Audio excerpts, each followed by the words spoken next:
हाँ तो दोस्तों नमस्कार।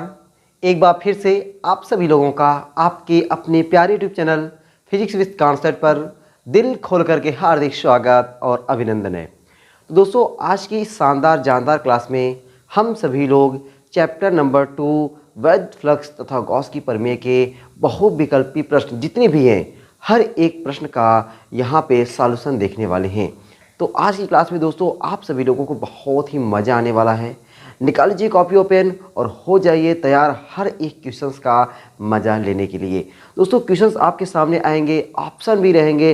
अब आपको देखना है कि कौन से क्वेश्चंस का कौन सा ऑप्शन सही होता है और आप लोग पूरी वीडियो को देखने के बाद लास्ट में कमेंट बॉक्स में ज़रूर मेंशन करना दोस्तों कि हमारा इतने क्वेश्चन में इतना क्वेश्चन सही था और क्या हमने जो क्वेश्चंस का एक्सप्लेनेशन किया वो एक्सप्लेनेशन आपको मज़ा आया कि नहीं आया। दोस्तों ये जरूर कमेंट बॉक्स में मेंशन करना। इससे क्या होता है ना, सामने वाले का उत्साह बढ़ता है, उसको आपका कमेंट दे करके उसको एनर्जी मिलती है कि हाँ हमें कुछ और इम्प्रूव करना है, कहाँ पे क्या करना है। तो ये दोस्तों होना चाहिए और आप लोग किया करो। ठीक है, तो शुरू करते हैं शानदार जानदार क्लास का और आप लोग आनंद लेने के लिए एकदम तैयार हो जाइए। दोस्तों आपके सामने आ रहा है पहला क्वेश्चन और पहला क्वेश्चन दोस्तों आपके सामने आ गया है और पहला क्वेश्चन आपके सामने है कि वैद्युत फ्लक्स का मात्रक है।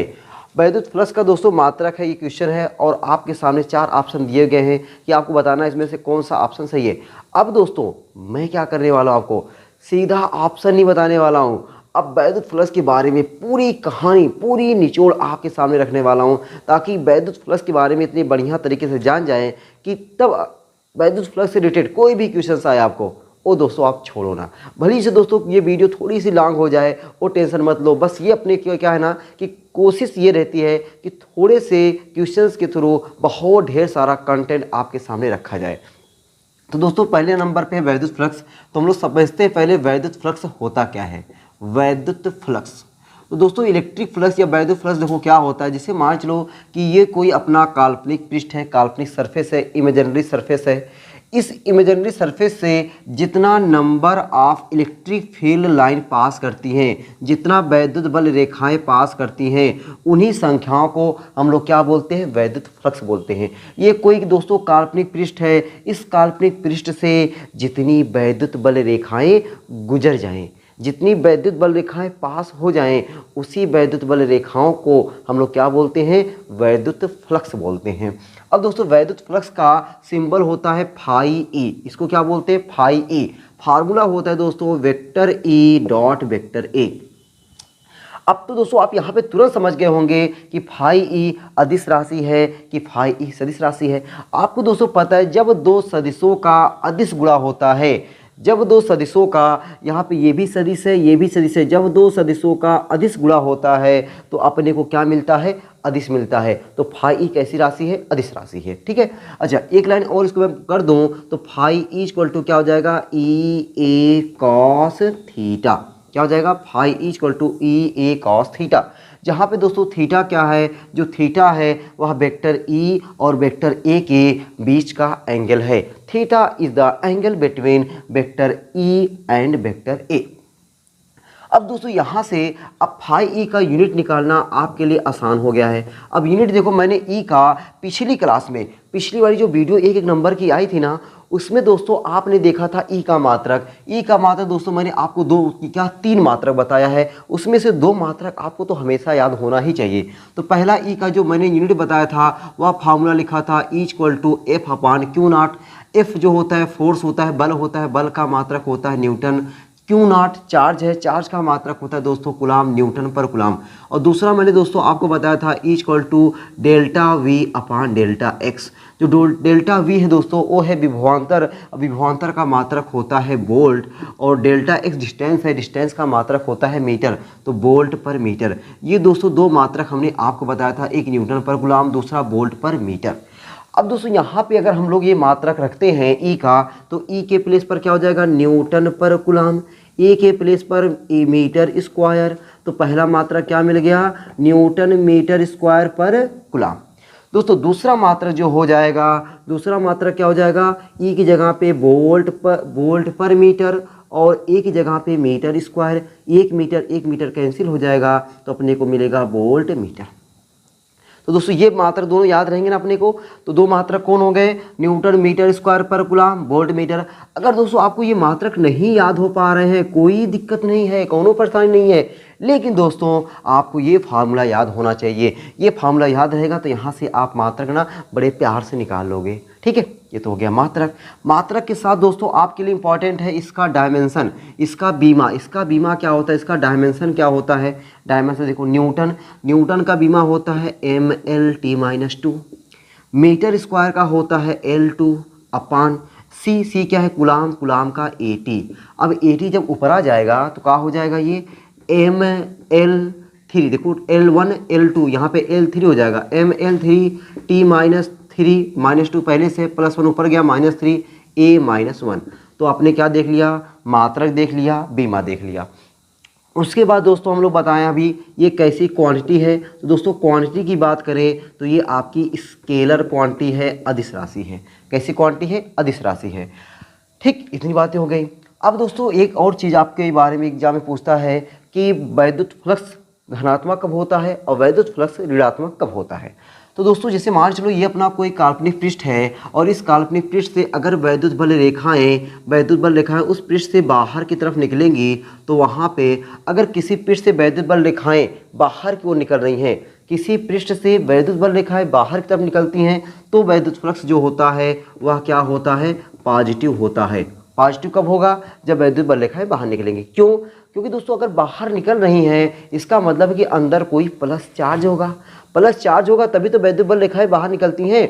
और वैद्युत बल रेखाएं अगर दोस्तों अंदर की ओर आ रही है, इस पृष्ठ के अंदर आ रही हैं, तो अब तुरंत समझ जाओगे अरे सर इसका मतलब है कि ये वैद्युत फ्लक्स क्या होगा, नेगेटिव होगा। क्योंकि इसका मतलब अंदर कोई नेगेटिव चार्ज होगा तभी तो वैद्युत बल रेखाएं उसके अंदर जा रही हैं। तो यहाँ पे वैद्युत फ्लक्स क्या हो जाएगा, आपका नेगेटिव हो जाएगा। क्या हो जाएगा, नेगेटिव हो जाएगा। तो वैद्युत फ्लक्स धनात्मक कब, वैद्युत फ्लक्स ऋणात्मक कब, ये बात समझ आ गई। अब दोस्तों कोई भी पृष्ठ, मान लो ये पृष्ठ है, इस पृष्ठ से वैद्युत बल रेखाएं निकल रही हैं तो वो वैद्युत बल रेखाएं सबसे ज़्यादा कब होती हैं और सबसे कम कब होती हैं। तो फाई ई मैक्सिमम कब होता है दोस्तों, फाई ई मैक्सिमम कब होता है इसकी बात करेंगे। और फाई ई मिनिमम कब होता है इसकी बात करते हैं। ये दोस्तों आपके एग्जाम में 1 नंबर में न्यूमेरिकल में आ जाता है। ठीक है, अब दोस्तों मान चलो कि ये अपना कोई पृष्ठ है, ये दोस्तों मैंने मान लिया अपना ये कोई पृष्ठ है, मान चलो कि वैद्युत बल रेखाएं ऊपर की तरफ हैं। वैद्युत बल रेखाएं कैसे, ऊपर की तरफ है। अगर दोस्तों मैं पृष्ठ को ऐसे रखूंगा तो आप पहले ये समझो कि ये पृष्ठ अपना वैद्युत बल रेखा में जो रखा गया है वो लंबवत है कि समांतर है। पृष्ठ देखो वैद्युत बल रेखाएं ऐसे ऊपर की तरफ है, ऐसे ऊपर की तरफ है, पृष्ठ हमने ऐसे रखा हुआ है, तो ये दोस्तों कहलाएगा वैद्युत बल रेखाओं के लंबवत। क्या कहलाएगा, वैद्युत बल रेखाओं के लंबवत। लेकिन दोस्तों ये पृष्ठ है, इस पृष्ठ का क्षेत्रफल ऊपर की तरफ, वैद्युत बल रेखाएं ऊपर की तरफ, पृष्ठ भी ऊपर की तरफ, वैद्युत बल रेखाएं भी ऊपर की तरफ। अरे वाह भाई वाह, वैद्युत बल रेखाएं ऊपर की तरफ और आपका वैद्युत क्षेत्र या वैद्युत बल रेखाएं ऊपर की तरफ और आपका इसका पृष्ठ का क्षेत्रफल किधर, ऊपर की तरफ, दोनों एक ही दिशा में। अब दोनों दोस्तों जब एक ही दिशा में रहेंगे तो एंगल कितना बनेगा, 0 डिग्री। ठीक है, लेकिन हमने पृष्ठ क्या रखा था, पृष्ठ हमने रखा था दोस्तों लंबवत, पृष्ठ हमने रखा हुआ था लंबवत, लेकिन कोण कितना बना दोस्तों, लंबवत है। लंबवत नाम सुनकर के अपने को माइंड में तुरंत आता है कि भैया 90 डिग्री। लंबवत नाम सुनकर के दोस्तों अपने माइंड में तुरंत आता है 90 डिग्री। लेकिन यहाँ पे कमाल क्या हो रहा है, हमने पृष्ठ लंबवत तो रखा हुआ है लेकिन एंगल कितना बन रहा है, 0 डिग्री। अब जब 0 डिग्री बनेगा तो वो फ्लक्स क्या होगा, मैक्सिमम होगा। अगर दोस्तों वैद्युत बल रेखाएं ऐसे हैं, ऊपर की तरफ हैं, हमने पृष्ठ ऐसे रखा, ऐसे, इसको दोस्तों क्या बोलेंगे, ये हो गया समानांतर। क्या हो गया, समानांतर।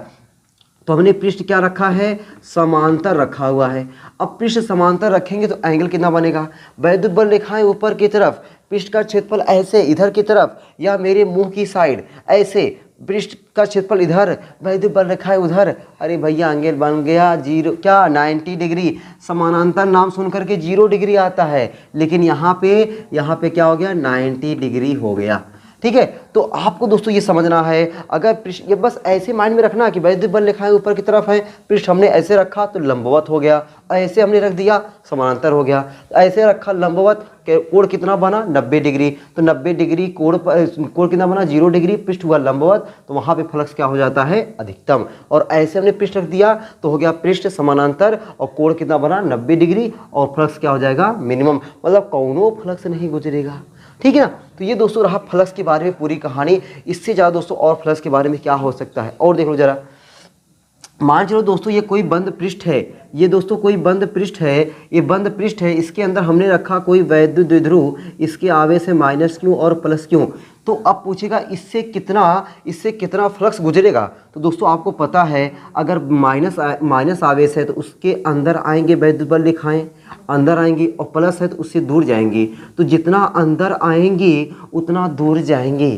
ध्यान सुनना, जितना अंदर आएंगी उतना दूर जाएंगी। जितना अंदर आई अगर उसको आपने ले लिया प्लस और जितना दूर गई उतना हुआ माइनस। वैसे होता क्या है, जो दूर जाती है वो होता है प्लस में, जो अंदर आती है होता है माइनस में। जितना माइनस उतना प्लस, टोटल क्या हो गया 0। तो अगर दोस्तों कोई वैद्युत द्विध्रुव रखा गया है किसी काल्पनिक पृष्ठ के अंदर तो उससे गुजरने वाला कुल वैद्युत फ्लक्स का होता है 0 होता है, ठीक ना। तो ये रहा दोस्तों पूरी वैद्युत फ्लक्स की कहानी। अब बताओ मुझे आंसर बताने की जरूरत है क्या? जो क्वेश्चन आपसे पूछा था वैद्युत फ्लक्स का मात्रक है उसको बताने की जरूरत है क्या? आपको अगर नहीं सर वो तो आंसर आपको पहले मिल गया, इसी में मैंने जब आपको यहाँ पे बताया वहीं आपको आंसर मिल गया कि इसका आंसर कौन सा है। चलो भाई, ये रहा दोस्तों आपका पहले क्वेश्चन का सलूशन। अब हम लोग आते हैं दूसरे वाले क्वेश्चन पर। अब पहला वाला क्वेश्चन मज़ा आ गया होगा उम्मीद करता हूँ, ठीक ना। चलो भाई इसको मैं इरेज करता हूँ, इरेज कर देना भाई। आपको जो भी नोट करने लायक चीज़ें रहा के दोस्तों जरूर नोट किया करें। जब आप नोट करते रहेंगे ना तो आपको देखो एक नंबर पे ना पकड़ जिसकी जितनी बढ़िया रहेगी उसको जान लो कि फिजिक्स उतना ही आसान लगने वाला है।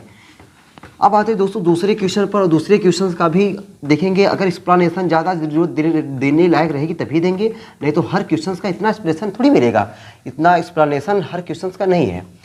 दूसरा क्वेश्चन दोस्तों आपके सामने है, दूसरा क्वेश्चन आपके सामने आ गया है। उसमें कह रहा है कि दिए गए चित्र में एक्स वाई एक अनंत रेखीय आवेश वितरण है।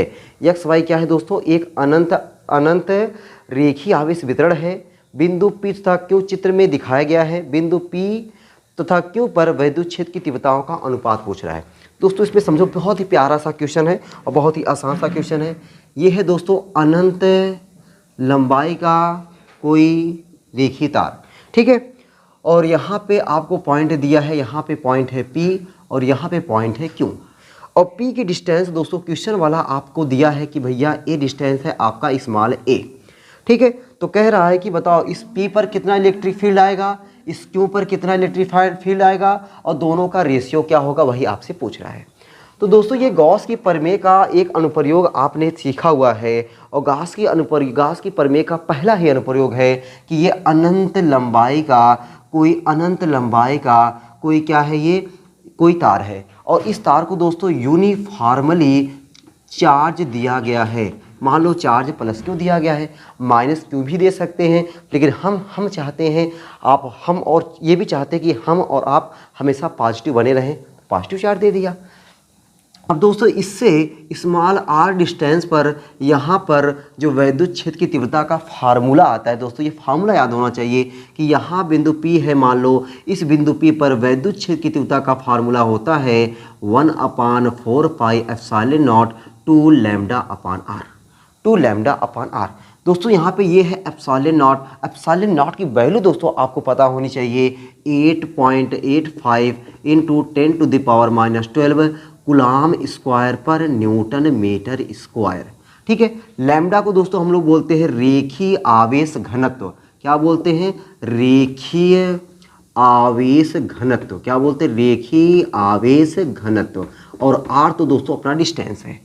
अब जरा देख के दोस्तों समझो यहाँ पे कि अगर ये वायर है, ये अनंत लंबाई का कोई वायर है, तो अगर डिस्टेंस यहाँ से a है तो बताओ यहाँ से a होगा कि नहीं होगा? होगा। बस क्वेश्चन वाला दोस्तों यही आपको यहाँ पे, अगर यहाँ पे ए लिख देता ना तुरंत आप समझ जाते, लेकिन अपना दिमाग लगाओ यार, ये और ये दोनों एक दूसरे क्या है, समानांतर है। और समानांतर होने का मतलब है, पैरेलल होने का मतलब है कि यहाँ से यहाँ का डिस्टेंस, यहाँ से यहाँ का डिस्टेंस क्या होगा, सेम होगा। अगर दोस्तों ये डिस्टेंस ए है तो ये भी डिस्टेंस क्या होगा, ए ही होगा। जितना यहाँ से यहाँ पर वैद्युत क्षेत्र होगा उतना इस वाले पार्ट के कारण यहाँ भी उतना ही वैद्युत क्षेत्र होगा।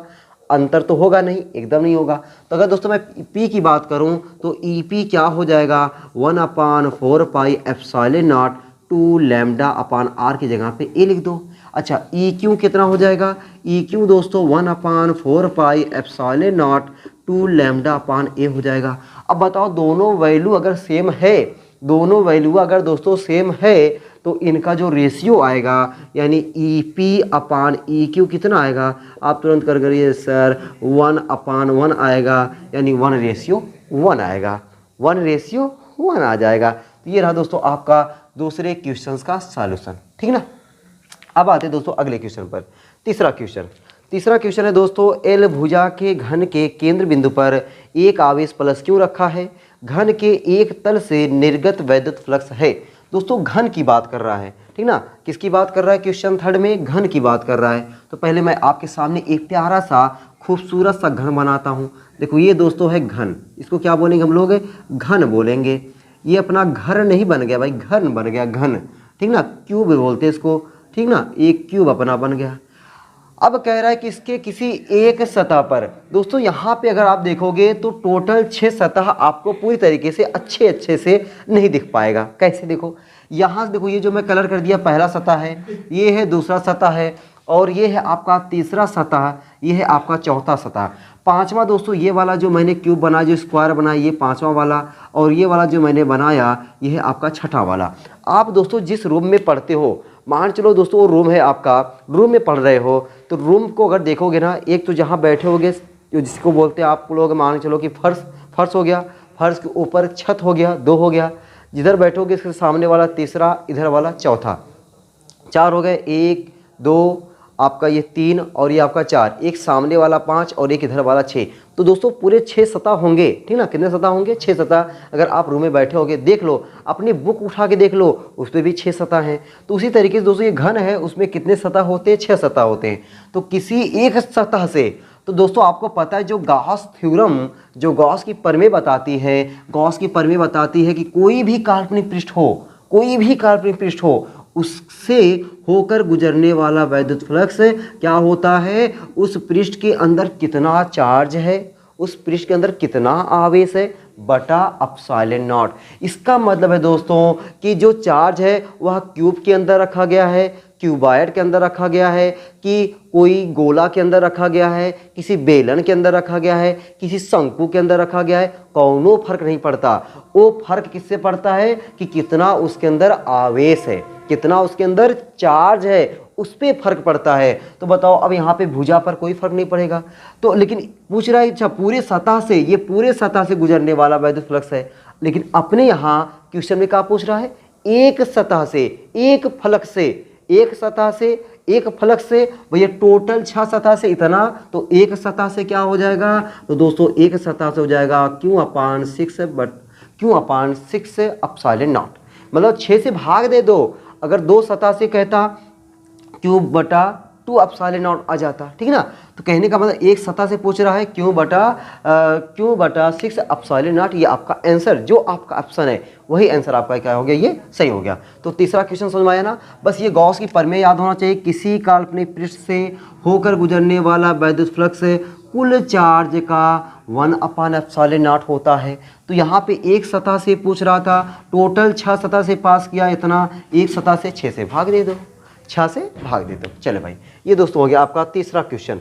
अब दोस्तों आते हैं अपने चौथे वाले क्वेश्चन पर। चौथे वाले क्वेश्चन पर दोस्तों हम लोग यहाँ पे रेज करके चौथा वाला क्वेश्चन आपके सामने देखो आ गया दोस्तों। चौथा वाला क्वेश्चन देखो क्या है, चौथा वाला क्वेश्चन आपसे कह रहा है, कि एक बंद पृष्ठ के भीतर n वैद्युत द्विध्रुव स्थित हैं, बंद पृष्ठ से निर्गत कुल वैद्युत फ्लक्स होगा। मतलब कोई बंद पृष्ठ है, कहाँ है, कोई बंद पृष्ठ है और उसके अंदर दोस्तों n वैद्युत द्विध्रुव हैं, n इलेक्ट्रिक डाइपोल हैं। मान के चलो कि ये कोई बंद पृष्ठ है, ये क्या है, बंद पृष्ठ है। अगर दोस्तों इस बंद पृष्ठ के अंदर एक वैद्युत द्विध्रुव रखते तो माइनस क्यों और प्लस क्यों, इससे टोटल कितना वैद्युत फ्लक्स होकर गुजरेगा, आप हो गए तुरंत अरे सर जीरो। अभी पहले वाले क्वेश्चंस के एक्सप्लेनेशन में मैंने बताया कि किसी बंद काल्पनिक पृष्ठ के अंदर अगर एक वैद्युत द्विध्रुव रखा हुआ है तो कुल फ्लक्स जीरो। अच्छा बताओ दूसरा आ गया, अच्छा इससे जीरो है तो बताओ भाई इससे भी क्या होगा, जीरो। अब 2 रखा तब जीरो, 3 रखूंगा तब भी जीरो, 1000 रखूंगा तब भी जीरो, लाख रखूंगा तब भी जीरो, करोड़ रखूंगा तब भी जीरो, तो n रख दो तब भी जीरो। तो यहाँ पे ऑप्शन क्या हो जाएगा कि अगर किसी भी काल्पनिक पृष्ठ के अंदर n वैद्युत द्विध्रुव रख दिए जाएं तो उससे पास होने वाला कुल फ्लक्स क्या होगा, जीरो होगा। मजा आ गया ना। चलो दोस्तों आ जाओ क्वेश्चन नंबर 5 पे। क्वेश्चन नंबर 5 के लिए भाई मैं पहले पूरा इरेज कर दूं, थोड़ा जगह बन जाए, क्योंकि भाई क्वेश्चन आपका ना यहीं पे लग रहा है बार बार, तो मैं वहाँ पे नहीं रहना चाह रहा हूँ ना। चलो अब आ जाओ क्वेश्चन नंबर 5। ये क्वेश्चन नंबर 4 था आपका, क्वेश्चन नंबर 4 का ये आपका था। अब आते हैं हम लोग क्वेश्चन नंबर 5 पे। क्वेश्चन नंबर 5 दोस्तों पहले मैं इसको इरेज कर दूं, तो मैं क्वेश्चन पढ़ के सुनाऊं और आप लोग क्वेश्चन नो देखना और समझना, बताना भाई इसमें कौन सा ऑप्शन सही है, ठीक है दोस्तों। क्वेश्चन नंबर 5 पे आते हैं। क्वेश्चन नंबर 5 देखिए क्या कह रहा है। क्वेश्चन नंबर 5 आपसे कह रहा है कि स्मॉल r मीटर त्रिज्या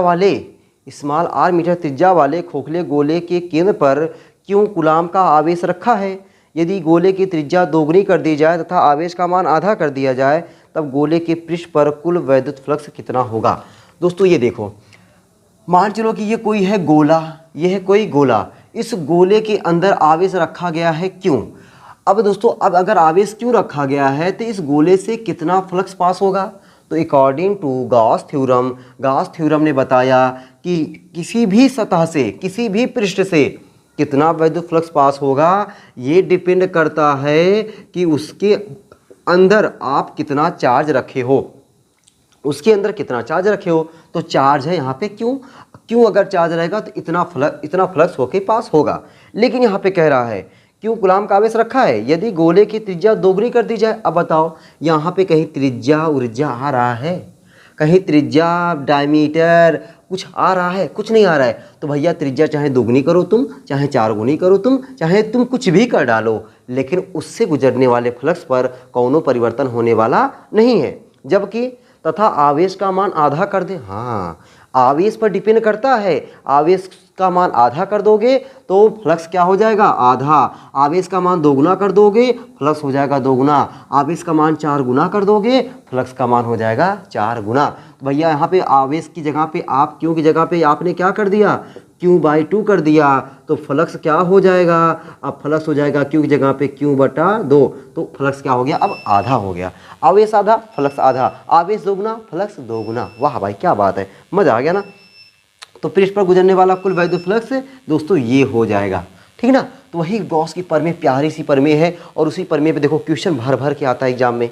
अगला क्वेश्चन नंबर 6, ये था दोस्तों क्वेश्चन नंबर 5वां। क्वेश्चन नंबर 6 पाते हैं। क्वेश्चन नंबर 6 दोस्तों कह रहा है कि 10 मीटर स्क्वायर क्षेत्रफल के आयताकार फ्रेम को 20 न्यूटन पर कूलाम के वैद्युत क्षेत्र में इस प्रकार रखा गया है कि फ्रेम के पृष्ठ पर खींचा गया विलंब वैद्युत क्षेत्र की दिशा से 60 अंश का कोण बनाता है। फ्रेम से गुजरने वाले वैद्युत फ्लक्स का मान न्यूटन मीटर स्क्वायर पर कूलाम में होगा। वैद्युत फ्लक्स पूछ रहा है कहाँ पे, कोई आयताकार फ्रेम को 20 न्यूटन पर कूलाम के वैद्युत क्षेत्र में इस प्रकार रखा गया है। मतलब कोई आयताकार दोस्तों फ्रेम है, ये मान लो कोई आयताकार फ्रेम है, और ये आयताकार फ्रेम इस तरीके से रखा गया कि ये वैद्युत क्षेत्र के साथ 60 अंश का कोण बना रहा है, ठीक ना। देखो 10 मीटर स्क्वायर क्षेत्रफल के आयताकार फ्रेम को 20 न्यूटन पर कूलाम के वैद्युत क्षेत्र में इस प्रकार रखा गया कि फ्रेम के पृष्ठ पर खींचा गया विलंब, ये जो फ्रेम के पृष्ठ पर जो अभिलंब खींचा गया यानी वेक्टर ए, ये जो वेक्टर ए है ये कोई वैद्युत क्षेत्र है। इस वैद्युत क्षेत्र के साथ 60 डिग्री का कोण बना रहा है, यानी इधर हुआ वैद्युत क्षेत्र, इधर हुआ पृष्ठ पर खींचा गया अभिलंब। हमें ई और ए के बीच का कोण पाना होता है, तो ई और ए के बीच का कोण पता है कितना, 60 डिग्री। तो अब इस वाले पृष्ठ से कितना वैद्युत फ्लक्स गुजरेगा, इसके लिए फार्मूला क्या है, phi equal to vector E dot vector A, vector E dot vector A. इसी लाइन को आप लिख सकते हो कि phi equal to E A cos theta. Phi equal to E की वैल्यू क्या दिया है आपको, ई की वैल्यू दोस्तों आपको दिया हुआ है 20 न्यूटन पर कूलम, 20 दिया हुआ है। ए की वैल्यू क्या दिया हुआ है, 10 दिया हुआ था, 10 मीटर स्क्वायर। और cos 60 degree, cos 60 degree. Phi equal to 20 दहाई में 200, 200 का 60 अंश का मान 1/2 होता है। तो दोस्तों यहाँ पे सॉल्व कर दोगे आपको मिल जाएगा 100 न्यूटन मीटर स्क्वायर पर कूलम। ये दोस्तों आपका आंसर आ गया क्वेश्चन नंबर 6 का। ठीक है, अब दोस्तों आते हैं क्वेश्चन नंबर 7 पे। क्वेश्चन नंबर 7 दोस्तों आपसे कह रहा है कि दो प्लेटें जिनमें प्रत्येक का क्षेत्रफल a है, अल्प दूरी स्मॉल d पर एक दूसरे के समांतर रखी हैं, उन पर क्रमशः प्लसयों तथा माइनसयों का आवेश है, प्लेटों के बीच के स्थान पर वैद्युत क्षेत्र होगा। बड़ा प्यारा क्वेश्चन है दोस्तों। दो प्लेटें हैं, देखो ये है पहली प्लेट और ये है आपकी दूसरी प्लेट, ठीक ना, ये दो प्लेटें हो गई दोस्तों। ये तभी आपको लाइन लग रहा है, मैं थोड़ा ऐसे बना दूं तो आपको लगेगा हाँ सर ये बन गई आपकी दो प्लेटें, ठीक ना। ये क्या बन गई आपकी दो प्लेटें। दो प्लेटें हैं जिनमें प्रत्येक का क्षेत्रफल ए है। मुझसे देखो ये क्षेत्रफल ज़्यादा दिख रहा है, ये ज़्यादा मत देखो, क्वेश्चन का सुनो। क्वेश्चन कह रहा है दोनों का क्षेत्रफल क्या है, ए है। आगे एक दूसरे के समांतर है और अल्प दूरी डी पर, इनके बीच का दूरी कितना है, डी है। और दोनों प्लेट एक दूसरे के समांतर है कि नहीं, यस समांतर है। उन पर क्रमशः प्लस क्यू था माइनस क्यू का आवेश है। इस पर है प्लस क्यू का दोस्तों आवेश और इस पर है माइनस क्यू का आवेश। प्लेटों के बीच के स्थान पे वैद्युत क्षेत्र। दोस्तों आपको मैंने सिखाया है, अगर नहीं सीखा है दोस्तों आप वीडियो में जाकर देखोगे कि कोई ये मान चलो कि ये कोई प्लेट है और ये प्लेट है दोस्तों आचालक प्लेट। जो आचालक प्लेट होती हैं उसके अंदर कोई आवेश नहीं होता है। जब उसको चार्ज दिया जाता है वह चार्ज उसके प्लेट के क्षेत्रफल में एक समान रूप से फैल जाता है। और इस प्लेट से स्मॉल आर डिस्टेंस पर मुझे वैद्युत क्षेत्र निकालना होता है, तो वैद्युत क्षेत्र का फार्मूला आता है E = σ/2 एप्सिलॉन नॉट। और इसका डेरिवेशन आपको वीडियो में पढ़ा, प्लेलिस्ट में पढ़ा हुआ है, वहाँ पे आप जाके देख सकते हो। तो ये डेरिवेशन आपके लिए इंपॉर्टेंट है। बाकी क्वेश्चन पे आते हैं। तो दोस्तों ये एक प्लेट रहे तब, लेकिन यहाँ पे दो प्लेट हैं। अच्छा उस प्लेट में बताया गया दोस्तों, ये बताया गया आपको पहले से पता है कि अगर कोई प्लस आवेश है, प्लस आवेश के कारण वैद्युत क्षेत्र प्लस से दूर होता है, जबकि माइनस आवेश है तो वैद्युत क्षेत्र की दिशा माइनस आवेश की ओर होता है। तो यहाँ पे दो चीज़ें हैं कि नहीं, एक है प्लस और एक है माइनस। तो प्लस वाले से क्या होगा, वैद्युत क्षेत्र प्लस से दूर होगा, जबकि माइनस वाले के कारण माइनस की ओर होगा। अरे लो भैया, ये मान लो E1 है, ये मान लो E2 है, दोनों क्या हो गए, एक ही दिशा में हो गए। अगर ये दोस्तों दोनों एक ही दिशा में हैं तो इनका परिणामी अगर हमने माना E, तो E = क्या हो जाएगा, E1 + E2। E1 की value σ/2 epsilon not plus E2 की वैल्यू σ/2 एप्सिलॉन नॉट। दोनों का हर है आपस में बराबर है ना। जब दोस्तों दोनों का हर आपस में बराबर है तो दोनों आपस में जुड़ जाएंगे, 2 σ/2 एप्सिलॉन नॉट। अरे लो भैया 2 से कैंसिल, σ/एप्सिलॉन नॉट। ये दोस्तों हो गया। और सिग्मा की जगह पे होता है Q/A। सिग्मा की जगह पे क्या होता है, Q/A एप्सिलॉन नॉट। ये वाला जो ऑप्शन है वो ऑप्शन आपका राइट ऑप्शन है, ठीक ना। मजा आ रहा है ना भाई। 7 क्वेश्चन दोस्तों हो गए, आधे क्वेश्चन अपने हो गए, ठीक ना। अब दोस्तों हम लोग आते हैं 8वें वाले क्वेश्चन पर, ठीक है। मैं इरेज कर दूं ये क्वेश्चन दोस्तों। आपको अब अगर क्वेश्चन लगा रहे हो, मेरी बातों को सुन रहे हो, उससे आपको लग रहा होगा हाँ चीज़ें हमारे लिए कितनी आसान हैं। क्वेश्चन नंबर दोस्तों हम लोग आते हैं क्वेश्चन नंबर 8 पर। 8 वाला क्वेश्चन भी बहुत प्यारा सा क्वेश्चन है दोस्तों। हर क्वेश्चंस यहाँ पे आपको 1 नंबर के जो है ना बड़े प्यारे प्यारे क्वेश्चंस मिलते हैं, बस लगाने का मज़ा लीजिए आप लोग।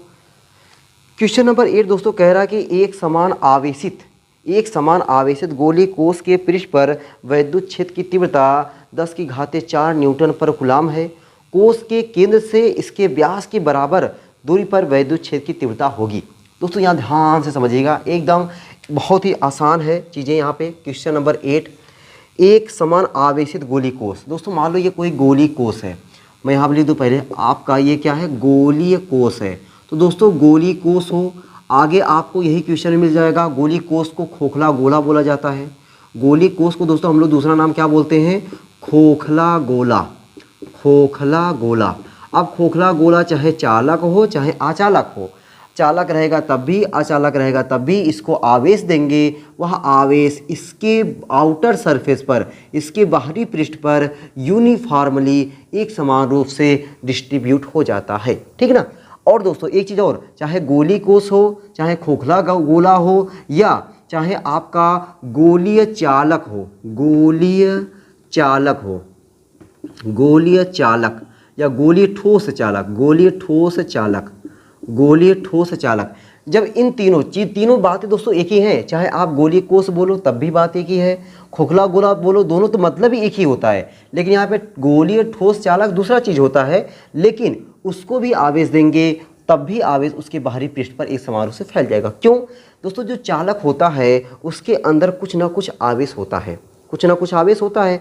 अब जो आवेश उसके अंदर पहले से हैं, तो अब हम और लोगों को जब भेजते हैं ना, तो जो अंदर वाले होते हैं वो अंदर आने नहीं देते किसी को। जैसे स्कूल में आप बैठे हो, एक बेंच पे 4 लोग बैठे हो, अब 4 लोग को पता है कि 4 लोग से 5वां लोग अपने को बैठने नहीं देना है, या फिर हम लोग अगर बैठा भी लेंगे तो बड़ी दिक्कत में बैठेंगे, मज़ा नहीं आएगा।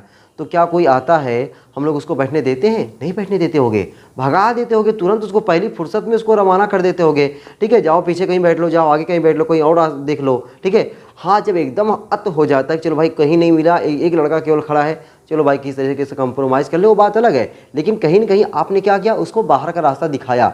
तो इसके अंदर जो लोग हैं ना, वो रहम खाने वाले नहीं हैं। तुम तो रहम खा गए, लेकिन ये रहम खाने वाले नहीं हैं, उसको बाहर का रास्ता दिखा दिए। और ये भी बड़े खतरनाक, आगे बाहर बैठे रहते हैं, इंतजार करते रहते हैं कि तुम हटो, हम तुम्हारा जगह लेने को तैयार हैं। लेकिन ये अंदर वाले कहाँ हट रहे हैं। तो ये रहा गोली ठोस चालक। अगर दोस्तों गोली ठोस अचालक की मैं बात कर दूं, गोलीय ठोस अचालक, गोलीय ठोस अचालक अगर होगा, तो आपको पता है दोस्तों, जो अचालक होता है उसके अंदर तो कोई आवेश ही नहीं है। जैसे रूम में गए, कोई रूम में है ही नहीं है, अरे चाहे जहाँ तुम चौड़ा के सो, चाहे जहाँ तुम चौड़े होके बैठो, तुम्हारी जगह सब है ना। जिसका मतलब अंदर आवेश आएंगे तो वह आवेश अपना घर बना लेंगे भैया। लो घर बना लिए अपना, कब, जब ये अचालक रहेगा तब। ठीक ना। चलो, तो ये अचालक वाला समझ में आया, ठोस गोली अचालक और ठोस गोली चालक, खोखला गोला और गोली कोष। भैया अंदर कुछ है ही नहीं है, अंदर कहाँ रहेंगे आवेश, बेचारे बाहर ही आ जाएंगे। अब आते हैं क्वेश्चन पर।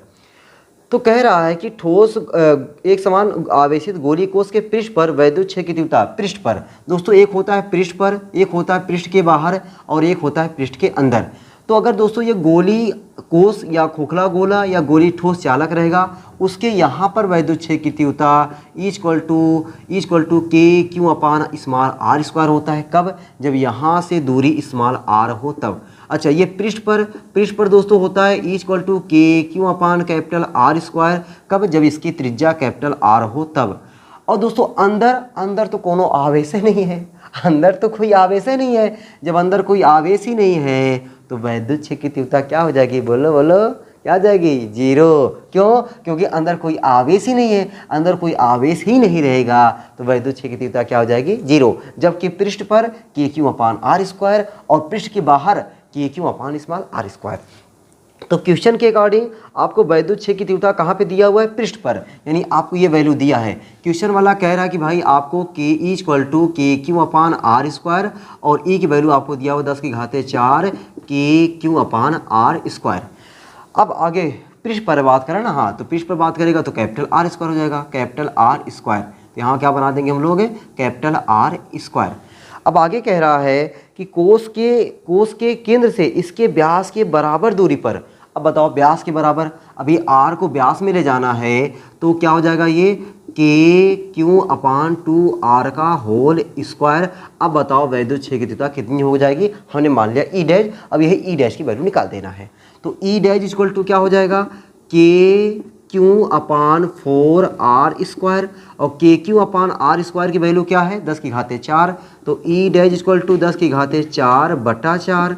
तो ई डैश इक्वल टू 10⁴ मतलब 1 लेकर के 4 0/4। 4 से काटोगे 25 चौका 100, 25 लेकर के 2 0 न्यूटन पर कूलम।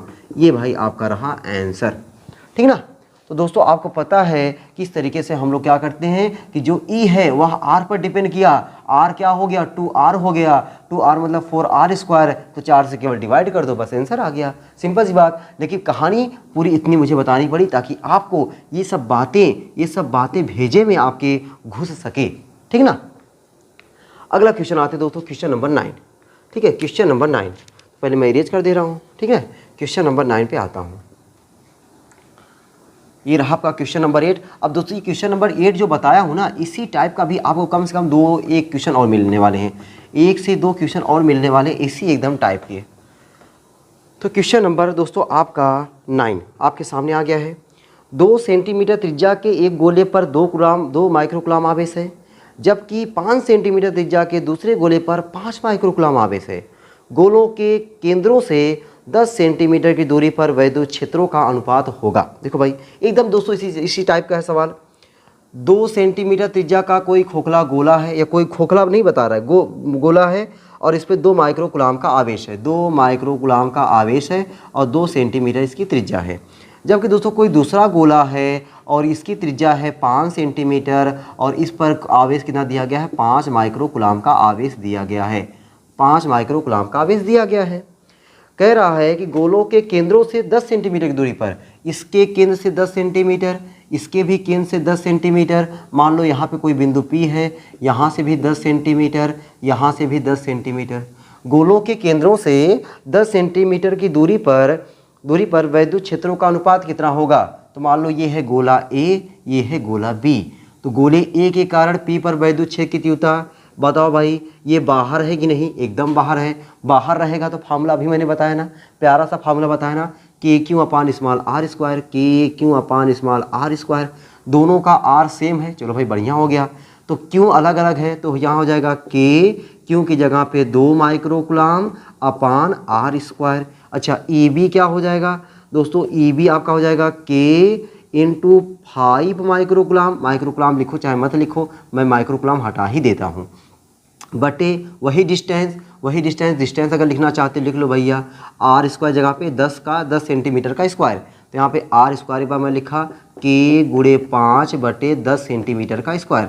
अब दोनों का अनुपात पूछा हुआ है, EA बटा EB। जब बटा करेंगे दोस्तों, K × 2 बटा 10 का स्क्वायर, बटे का बटा ना करके 10 का स्क्वायर बटे K × 5 कर दो, 10 का स्क्वायर बेचारे शहीद हो गए और ये बेचारा K भी कट गया। तो क्या मिला अपने को, 2:5 मिल गया। क्या मिल गया दोस्तों, 2:5। अब आ जाते हैं क्वेश्चन नंबर हम लोग 10 पे। ये रहा क्वेश्चन नंबर अपना 9। अब आ जाते हैं हम लोग क्वेश्चन नंबर 10 पे। क्वेश्चन नंबर 10 दोस्तों आपको का क्या कह रहा है, R1 व R2 त्रिज्याओं के 2 चालक गोलों के, देखो चालक नाम आया ना, तो चालक आएगा तो आवेश देंगे, वह आवेश उसके पृष्ठ पर। चालक गोलों के पृष्ठों पर आवेशों के पृष्ठ घनत्व बराबर हैं, पृष्ठों पर वैद्युत क्षेत्र की तीव्रताओं का अनुपात बताइए। तो भैया ये R1 त्रिज्या का कोई गोला है और ये R2 त्रिज्याओं की दो गोले, ये R2 त्रिज्या का कोई गोला है। यहाँ से इसकी त्रिज्या क्या है, R1 है और इसकी त्रिज्या दोस्तों क्या है, ये मान लो R2 है। इसके पृष्ठ के आवेश घनत्व क्या है, बराबर है। पहले समझो पृष्ठीय आवेश घनत्व क्या होता है। पृष्ठीय आवेश घनत्व दोस्तों होता है सिग्मा = होता है Q/A। एकांक क्षेत्रफल पर जो आवेश वितरित होता है उसको हम लोग बोलते हैं पृष्ठीय आवेश घनत्व। इसका जो मात्रक होता है कूलाम/मीटर² होता है।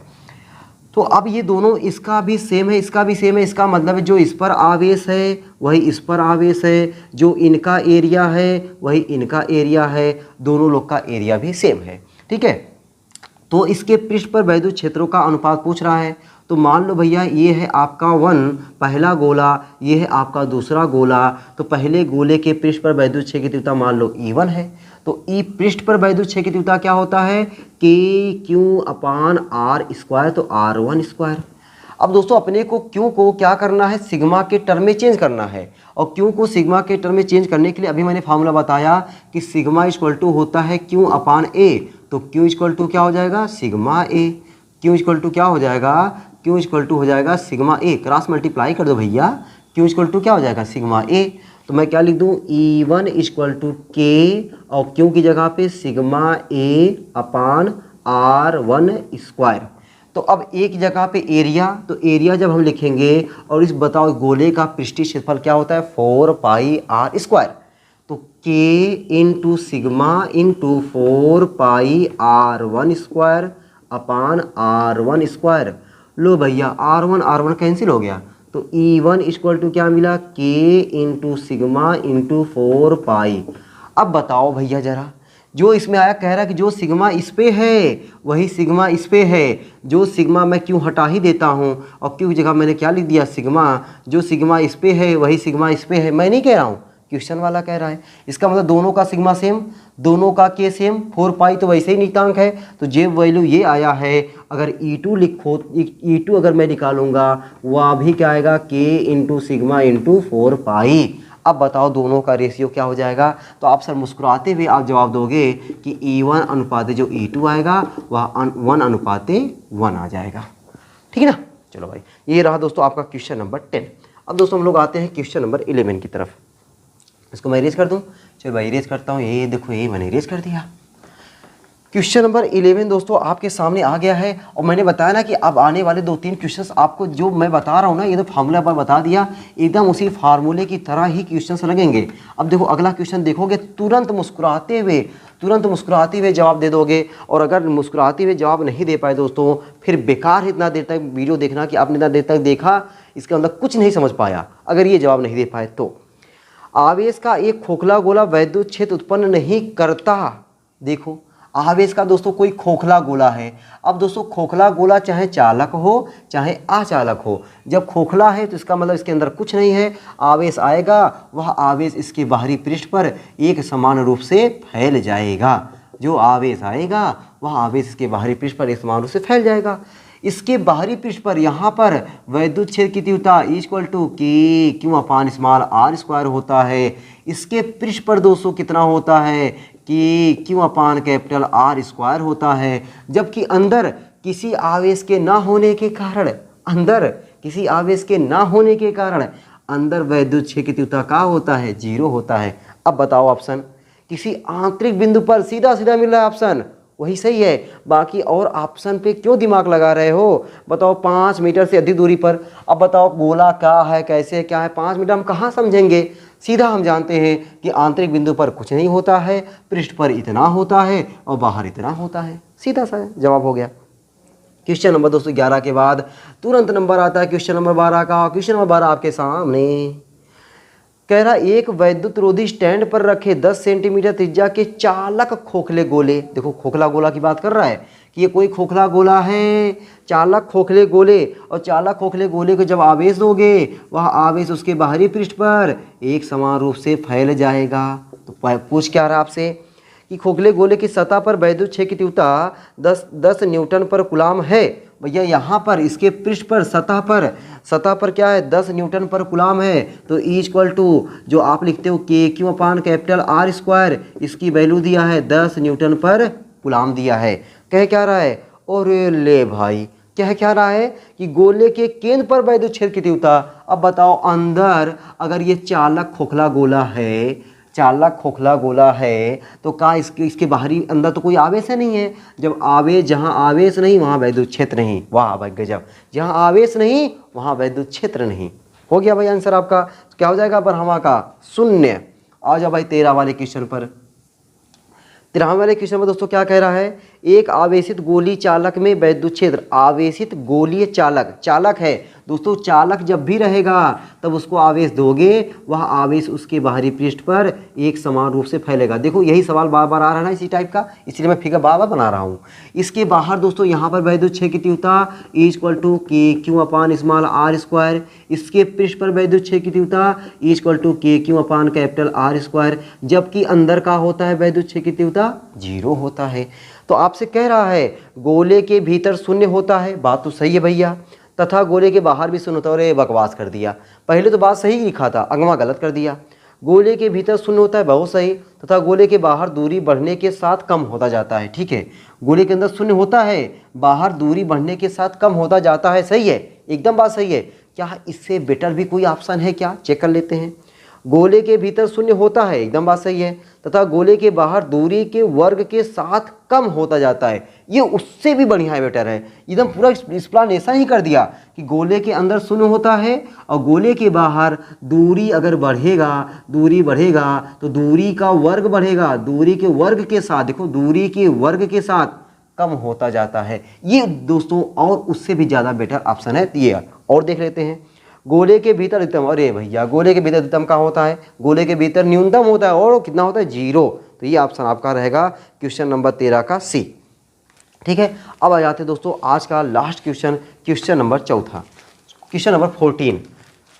क्वेश्चन नंबर 14 दोस्तों आपका क्या है उसको देख लेते भाई। क्वेश्चन नंबर 14 कह रहा है कि हाइड्रोजन परमाणु का नाभिक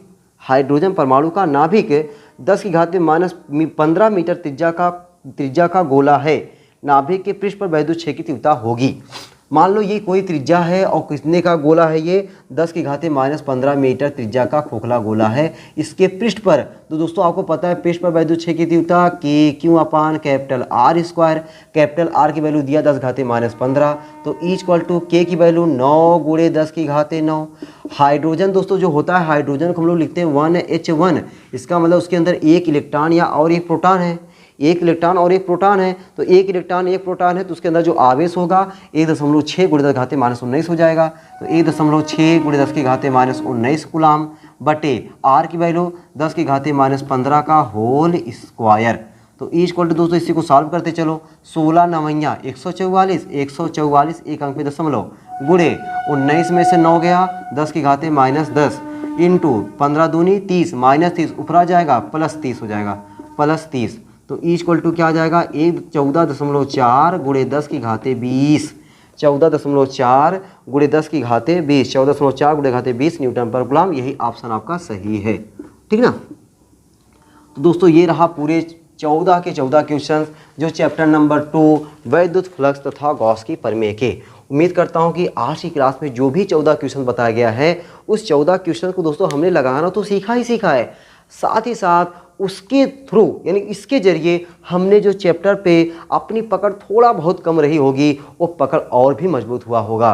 ठीक है, तो हम क्या करेंगे, अब जितने भी चैप्टर हैं हर चैप्टर के एक एक नंबर के क्वेश्चंस अभी तो मैं कुमार मित्तल की बुक से करवा रहा हूँ। कुमार मित्तल की बुक से जितने भी दोस्तों एक एक क्वेश्चंस हैं यानी एक एक नंबर के, सब सारे एक नंबर के सॉल्यूशन आपको ऐसे ही मिलते रहेंगे।